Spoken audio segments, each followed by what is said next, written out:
కార్మిని Selvam 2 hours 24 minutes run టైంతో థియేటర్లో release అయిందండి. ఈ మూవీ తెలుగులో కూడా డబ్ అయింది. అమెజాన్ ప్రైమ్లో జూన్ 3 నుంచి స్ట్రీమింగ్ అవుతుంది. ఇప్పుడు కార్మిని సెల్వం సినిమా గురించి మాట్లాడుకుందాం. నిజం చెప్పాలంటే ఇది మాస్ మూవీ కాదు, యాక్షన్ మూవీ కానే కాదు. ఇది స్లోగా వెళ్ళే ఫ్యామిలీ డ్రామా మూవీ. సినిమా మొదట్లో చాలా సింపుల్ గా ఉంటుంది. ఒక మిడిల్ క్లాస్ ఫ్యామిలీ లైఫ్ ని చూపిస్తారు. మన చుట్టూ జరిగే కథలు అనిపిస్తుంది.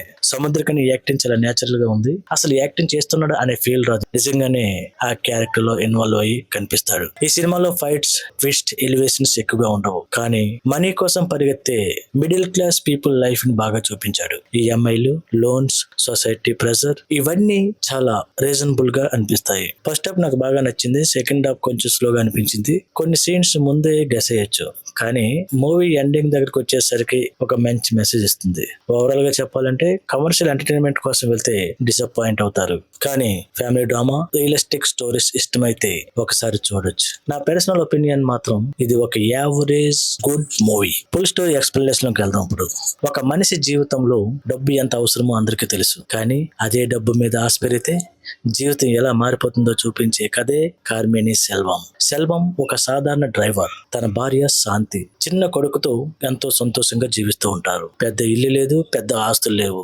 కానీ ఉన్న దానితో సంతోషంగా ఉంటారు. సెల్వం ఒక రిచ్ బిజినెస్ మ్యాన్ దగ్గర డ్రైవర్ గా పనిచేస్తూ ఉంటాడు. ప్రతిరోజు పెద్ద పెద్ద కార్లు, లగ్జరీ లైఫ్ చూస్తూ ఉన్నా తన లైఫ్ గురించి ఎప్పుడూ బాధపడడు. ఒకరోజు వాళ్ళ ఫ్యామిలీ ఫంక్షన్ జరుగుతుంది. అక్కడ రిలేటివ్స్ అందరూ ఖరీదైన గిఫ్ట్స్ తీసుకొచ్చారు. శాంతికి మాత్రం చాలా అవమానంగా అనిపిస్తుంది. మన దగ్గర డబ్బు లేకపోవడం వల్ల మనల్ని తక్కువగా చూస్తున్నారని ఫీల్ అవుతుంది. చివరకు తన మంగళసూత్రాన్ని గిఫ్ట్ కొనాల్సిన పరిస్థితి వస్తుంది. ఆ రోజు నుండి సెల్వన్ ఫ్యామిలీలో మార్పు మొదలవుతుంది. శాంతి ఎక్కువ డబ్బు సంపాదించాలంటుంది. మొదట సెల్వన్ ఒప్పుకోడు, కానీ సొసైటీ ప్రెషర్, ఫ్యామిలీ ఎక్స్పెక్టేషన్స్ వల్ల అతని మనసు కూడా పూర్తిగా మారిపోతుంది. ఇంతలో అతను బాస్ ఒక నెల పాటు ఫారెన్ ట్రిప్ కు వెళ్తాడు. బాస్ కారు ఖాళీగా ఉండటంతో సెల్వం దాన్ని టాక్సీగా యూజ్ చేసి ఎక్స్ట్రా మనీ సంపాదించడం మొదలు పెడతాడు. మొదట బాగానే డబ్బు వస్తుంది. ఆ డబ్బు చూసిన తర్వాత ఇంకా ఎక్కువ సంపాదించాలని అనుకుంటాడు. క్రెడిట్ కార్డ్స్ తీసుకుంటాడు, లోన్స్ తీసుకుంటాడు, ఫ్లాట్స్ కొనాలని అనుకుంటాడు. మరింత డబ్బు వస్తుందని రిస్కీ డిసిషన్ తీసుకుంటాడు. మొదట అన్ని బాగానే అనిపిస్తాయి,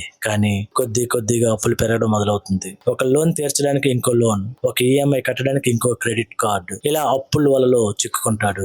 ఇంట్లో టెన్షన్ పెరిగిపోతాయి. భార్య భర్తల మధ్య గొడవలు మొదలవుతాయి. కొడుకుతో కూడా సమయం గడపలేకపోతాడు. డబ్బు కోసం పరిగెడుతూ ఫ్యామిలీ హ్యాపీనెస్ ని కోల్పోతాడు. ఒక స్టేజ్ కి వచ్చాక సెల్వంకి అసలు విషయం అర్థమవుతుంది. తాను డబ్బు సంపాదించడానికి మొదలుపెట్టింది ఫ్యామిలీ కోసం, కానీ అదే డబ్బు ఫ్యామిలీని తన నుండి దూరం చేసిందని రిలీజ్ అవుతాడు. చివరిలో సెల్వన్ తన మిస్టేక్స్ ని అంగీకరిస్తాడు. అప్పుల నుండి బయటపడడానికి ప్రయత్నిస్తాడు. మళ్ళీ సింపుల్ లైఫ్ వైపు తిరిగి వెళ్తాడు.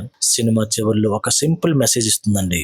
డబ్బు జీవితానికి అవసరం, కానీ డబ్బే జీవితం కాదు అనే భావనతో సినిమా ముగుస్తుంది. ఫ్రెండ్స్, మీరు ఈ మూవీ ఆల్రెడీ చూసి ఉంటే మీ ఒపీనియన్ కామెంట్ లో చెప్పండి. ఇంకా ఇలాంటి హానెస్ట్ మూవీ రివ్యూస్ కోసం అండ్ స్టోరీ ఎక్స్ప్లెనేషన్ కోసం మన ఛానల్ ని సబ్స్క్రైబ్ చేయడం మర్చిపోవద్దు. Thank you.